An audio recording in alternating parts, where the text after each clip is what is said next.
지난 3주간의 시간을 돌아봅니다. 3주 전 우리는 이곳에서 성찬을 나누었습니다. 모임에 늘 일찍 올 수 없는 사람들이 있었습니다. 그들은 주인이 하여야 할 일까지 해야만 했던 사람들입니다. 모임에 늘 일찍 올 수 있는 사람들도 있었습니다. 그들은 누구보다도 먼저 먹을 수 있었습니다. 늦게 온 사람, 모임에 늦었으므로 남은 것을 겨우 먹거나 아예 먹지 못했던 사람들이 있었습니다. 그래서 사도 바울은 말합니다. 그런즉 내 형제들아, 먹으러 모일 때에 서로 기다리라. 먼저 왔으니 먼저 먹을 수 있었습니다. 어차피 한정된 자원이니 선착순으로 가져갈 수 있었습니다. 그러나 이제 이들은 기다립니다. 왜 기다립니까? 공동체이기 때문입니다. 한 하나님 아버지를 섬기며 한 몸 받아 한 피 이룬 한 몸 공동체이기 때문에 이들은 기다립니다. 이제 늦게 와서 밥을 먹지 못하는 형제의 고통이 나의 고통이 되었기 때문입니다. 늘 늦게 와서 먼저 먹지 못하는 가난한 자들의 서러움이 나의 서러움이 되었기 때문입니다. 바울은 말합니다. 만일 한 지체가 고통을 받으면 모든 지체가 함께 고통을 받고 한 지체가 영광을 얻으면 모든 지체가 함께 즐거워하느니라. 이어진 4월 첫 번째 주일 우리는 보았습니다. 부활의 주님께서 디베라 호숫가에 서 계셨습니다. 주님은 1군의 사람들이 날이 새도록 그물질하는 것을 보셨습니다. 그날의 새벽 공기는 유난히 차가웠습니다. 거친 거물질로 인해 그들의 몸은 축축히 젖었습니다. 물에 젖은 부위가 차가움으로 느껴졌는데 이제는 묵직한 통증으로 바뀌었습니다. 그런데 어디선가 따닥따닥 숯불 타는 냄새가 납니다. 숯불 위에는 빵과 고기가 놓여 있습니다. 그물질하는 내내 예수님을 3번이나 부인했던 죄책감의 경험이 떠나지 않았습니다.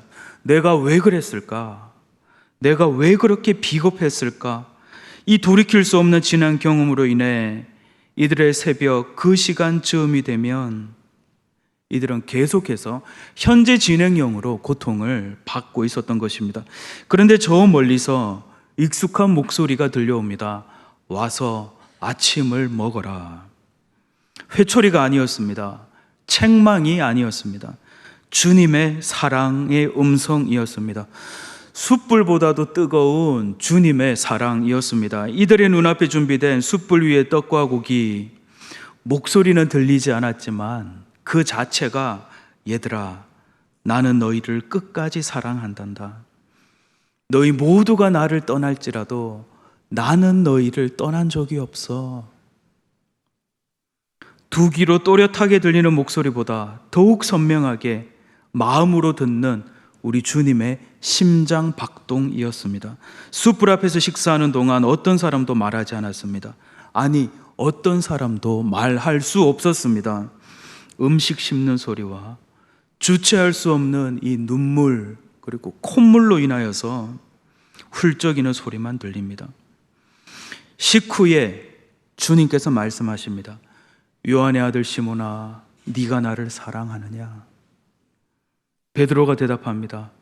주님 아시잖아요. 주님 아시지 않습니까? 이제 주님 사명을 주십니다. 내 양을 먹여라. 그리고 지난주 우리는 굳게 닫힌 문을 보았습니다. 그 두꺼운 문은 문 안과 문 밖을 확실히 구분지었습니다. 문 안의 제자들은 두려움으로 인해 숨까지 조심스럽게 쉬고 있었습니다. 왜냐하면 그들의 스승의 처참한 죽음을 목격했기 때문입니다. 바로 그때 그 자리에 두려워 떨고 있는 제자들 한가운데 우리 주님 오셨습니다. 그리고 말씀하십니다. 너희에게 평강이 있을지어다. 부활의 주님 말씀에 모든 두려움이 온데간데 없이 사라졌습니다. 두려움이 사라진 그 자리에 이제껏 경험하지 못했던 세상이 줄 수 없는 우리 주님의 평강과 기쁨이 그들에게 임했습니다. 아버지께서 나를 보내신 것 같이 나도 너희를 보내노라. 이제 주님 숨을 내쉬며 말씀하십니다. 성령을 받으라. 제자들은 아버지 하나님께서 보내신 약속하신 이 거룩한 숨결이 이들과 함께함을 느끼게 됩니다. 굳게 닫아두었던 문이 열렸습니다. 이제 제자들은 문 밖을 당당히 걸어나갑니다. 사명감과 확신으로 가득 찬 서로의 모습을 확인합니다. 오늘 우리가 함께 읽은 사도행전 본문은 오순절 성령께서 불과 같이 임했던 사건 직후에 대한 기록입니다. 광장에서 사람들은 하나님의 성령으로 충만했던 베드로의 설교를 들었습니다. 베드로는 성령으로 충만했습니다. 그는 그의 스승 예수의 고난, 죽음, 그리고 부활을 증거했습니다. 그의 스승을 십자가에 못 박아 죽였던 자들이 바로 베드로가 전하는 말을 듣고 있던 사람들이었습니다. 그들은 마음에 찔려 베드로와 사도들에게 말합니다. 이제 우리는 어떻게 해야 되겠습니까? 어찌할꼬 이제 우리는 어떻게 합니까? 베드로가 대답하였다. 회개하십시오. 그리고 여러분 각 사람은 예수 그리스도의 이름으로 세례를 받고 죄의 용서를 받으십시오. 그리하면 성령을 선물로 받을 것입니다. 이 약속은 여러분과 여러분의 자녀와 또 멀리 떨어져 있는 모든 사람, 곧 우리 주 하나님께서 부르시는 모든 사람에게 주신 것입니다. 그의 말을 받아들인 사람들은 세례를 받았다.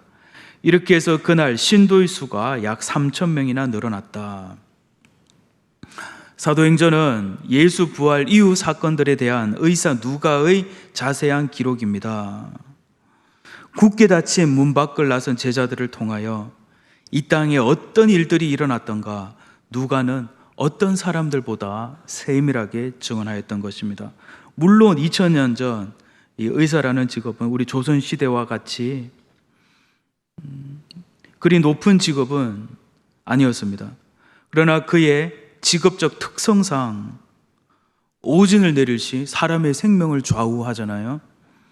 어떤 사람들보다 예수님에 관련된 기록, 그리고 예수님 부활 이후에 예수 공동체에 대한 기록을 자세하게 증언했습니다. 수제자 베드로를 통해 수천 명이 회개하며 돌아오는 역사가 있었습니다. 한 번의 그물줄로 엄청난 양의 물고기를 잡아 올리듯 그렇게 베드로는 주님 말씀대로 사람을 낚아 올리는 어부가 되었습니다. 죽게 돌아온 그들은 함께 모여 한 몸 공동체가 되었습니다.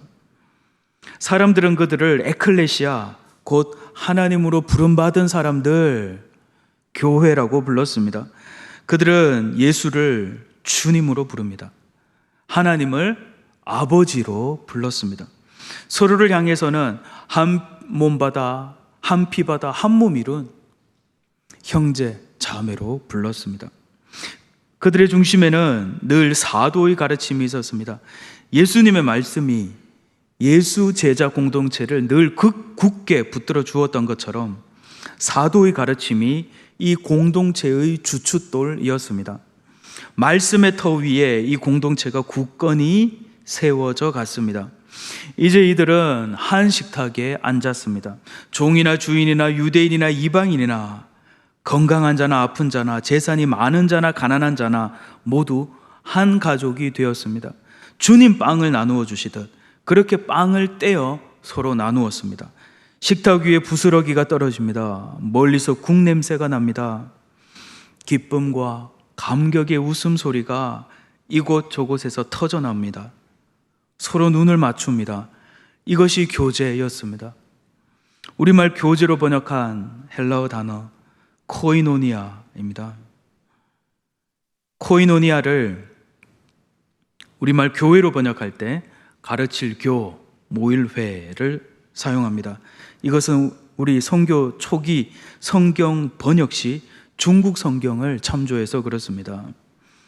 16, 17세기 예수의 선교사님들이 당시 중국 선교를 할 때 교회를 천주교회라는 표현을 썼습니다. 이때 하늘천, 주인주, 가르칠교, 모일회를 사용했습니다. 당시 중국 땅에 발을 디딘 선교사님들 고심 끝에 이 교회를 어떻게 표현해야 할까? 이 에클레시아, 주님의 공동체, 주님의 이름으로 모인 공동체를 어떻게 번역하면 될까? 와서 보니 유교도 있죠, 불교도 있죠, 도교도 있죠. 구분된 종교 모임으로서 교회로 지칭했습니다. 그래서 천주교회. 어떤 사람들은 말합니다. 이제 오늘날 우리 어쩌면 저 가르칠 교의 교제가 아니라 교제할 교의 교제로 바꾸어 교회로 번역하여야 한다. 틀린 말이 아닙니다. 교회는 그리스도의 말씀, 그 사도의 가르침을 배우는 곳이면서 동시에 그만큼의 중요성을 가지고 종이나 주인이나 유대인이나 이방인이나 한 식탁에 함께 앉는 곳이기 때문입니다. 바로 그 식탁 위에 부활의 기쁨이 있고, 바로 그 식탁 위에 우리 주님의 기쁨과 평안이 있기 때문입니다. 그리고 바로 그 식탁 위에서 하나됨과 주님께서 주신 사명이 온전히 이루어지기 때문입니다. 교회, 곧 주님의 이름으로 모여 함께 떡을 떼는 공동체는 조용하지 않습니다. 살아서 움직입니다.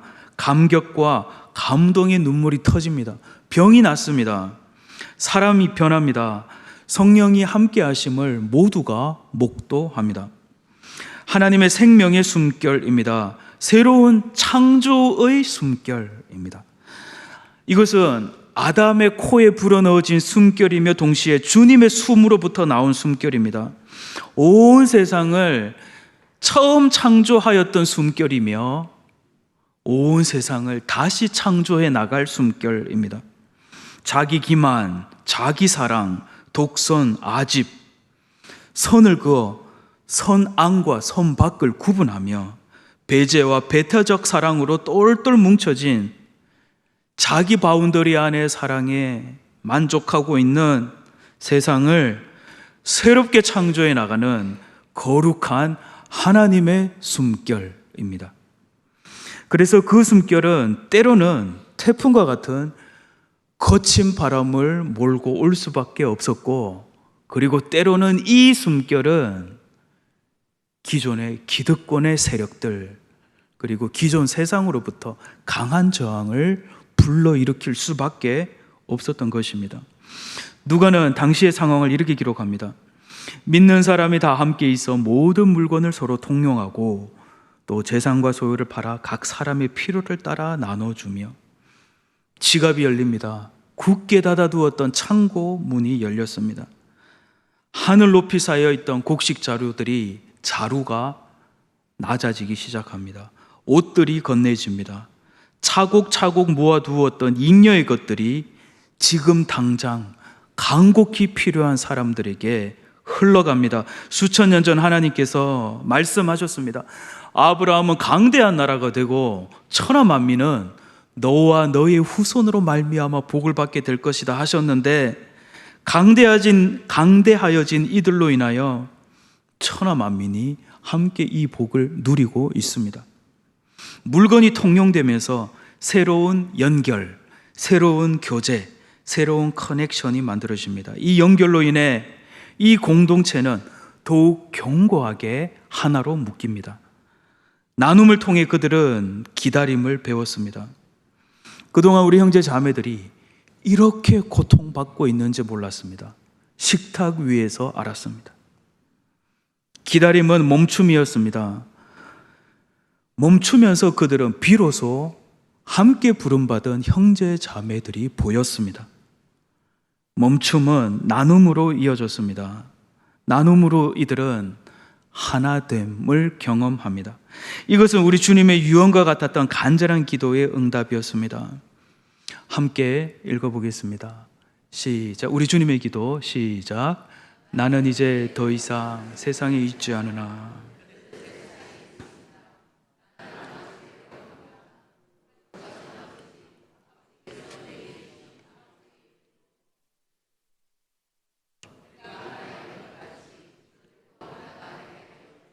성경 말씀 보십시오. 우리 주님, 나는 이제 더 이상 세상에 있지 않습니다. 유언적 기도입니다. 그러나 이들은 세상에 남겨져 있습니다. 나는 아버지께로 갑니다.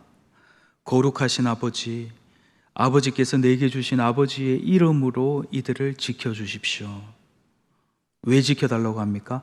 우리가 하나인 것 같이. 우리의 하나님 어떤 하나님이십니까?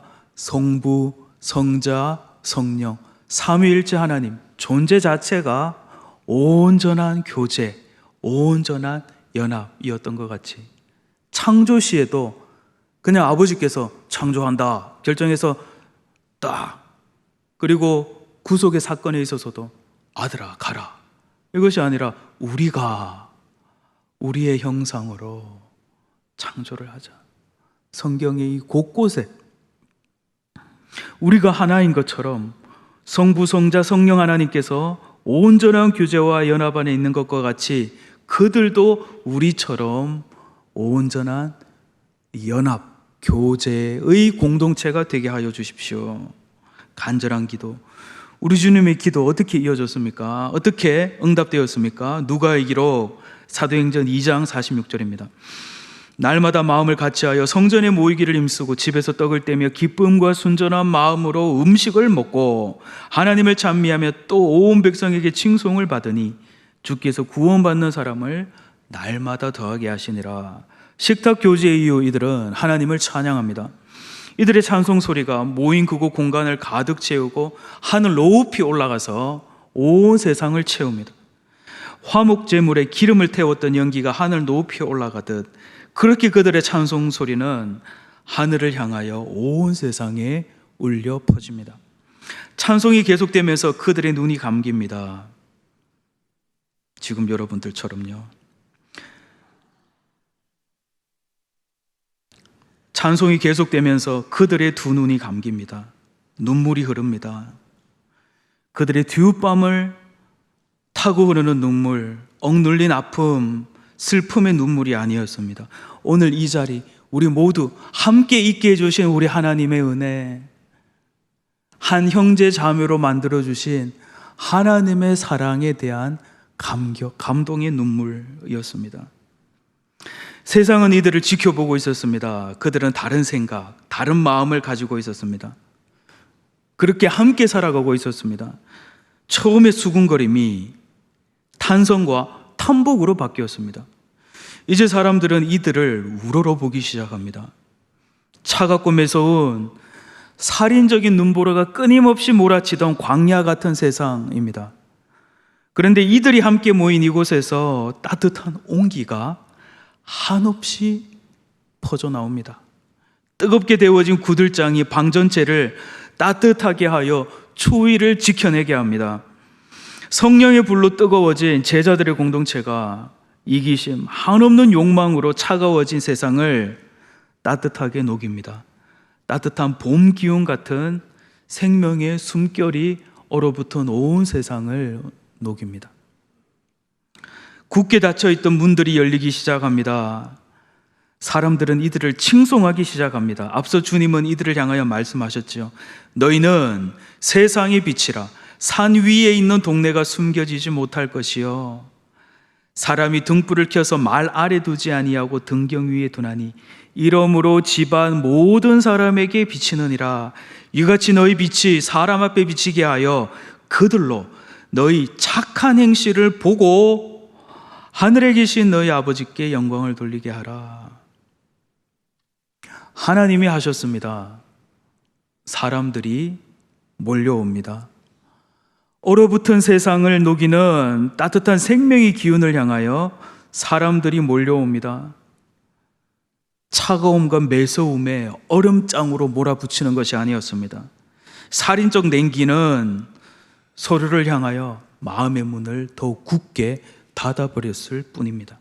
성령의 바람, 생명의 온기가 굳게 닫아두었던 문을 열었습니다. 그리스도를 주로 고백하는 모든 이에게 한없이 나누어주는 맛있는 빵과 따뜻한 스프, 내 것을 내 것이라 하지 않는 날마다의 한 식탁에 둘러앉은 가족의, 그리고 그렇게 모인 그들을 위하여 누군가가 준비하고 있는 아침 스프, 따뜻한 냄새와 타는 이 숯불 소리가 그들을 하나로 묶었습니다. 그리고 이것은 하나님께서 옛 미가 선지자를 통하여 예언하셨던 말씀하셨던 바로 그 약속의 말씀이 실현되는 현장이었습니다. 끝날에 이르러는 여호와의 전의 산이 산들의 꼭대기에 굳게 서며 작은 산들 위에 뛰어나고 민족들이 그리로 몰려갈 것이라. 곧 많은 이방 사람들이 가며 이르기를 오라 우리가 여호와의 산에 올라가서 야곱의 하나님의 전에 이르자. 그가 그의 도를 가지고 우리에게 가르치실 것이니라. 우리가 그의 길로 행하리라 하리니 이는 율법이 시온에서부터 나올 것이요 여호와의 말씀이 예루살렘에서부터 나올 것임이라. 설교 마무리 짓겠습니다. 두려움으로 마음 문을 굳게 닫아두었습니다. 그러나 바로 그곳에 주님 오셨습니다. 오늘도 우리 주님 굳게 닫힌 문 안으로 오십니다. 굳게 닫아두었던 우리 마음 문 안으로 우리 주님 오십니다. 그들에게 그리하셨던 것처럼 오늘 우리에게도 말씀하십니다. 너희에게 평강이 있을지어다. 세상이 줄 수 없는, 세상이 알 수 없는 주님의 평강과 기쁨 주시기 위하여 우리 주님 여러분 마음에 오십니다.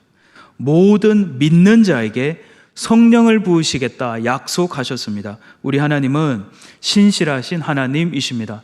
이 세상 따라 살지 않고 하나님 말씀 따라 우리로 하여금 살게 하십니다.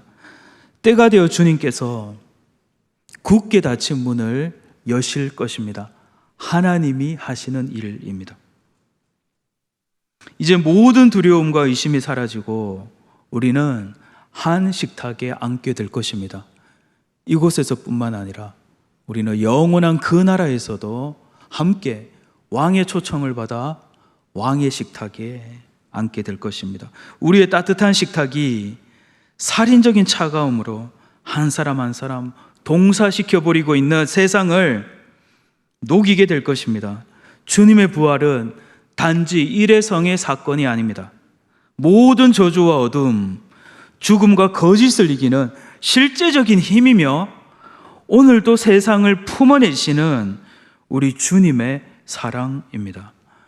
오늘도 우리는 간절히 기도합니다. 하나님, 거룩한 숨결, 생명의 영으로 오늘 이 자리에 모인 우리를 충만하게 하여 주시옵소서. 성령 하나님, 우리를 새롭게 하여 주시옵소서. 그렇게 하여 오늘 우리를 이 자리로 불러주신 우리 하나님의 높고 거룩한 뜻이 우리들 가운데 이루어지게 하여 주시옵소서. 우리들 가정 가운데 하나님의 나라 임하게 하시고 우리의 일터를 향한, 우리 자녀 자손들을 향한 하나님의 뜻이 하늘에서와 같이 우리들 가운데 온전히 이루어지게 하여 주옵소서. 오늘 우리를 이 자리로 불러주신 우리 하나님의 뜻, 우리들 가운데 온전히 이루어지기를 예수님의 이름으로 간절히 축원합니다.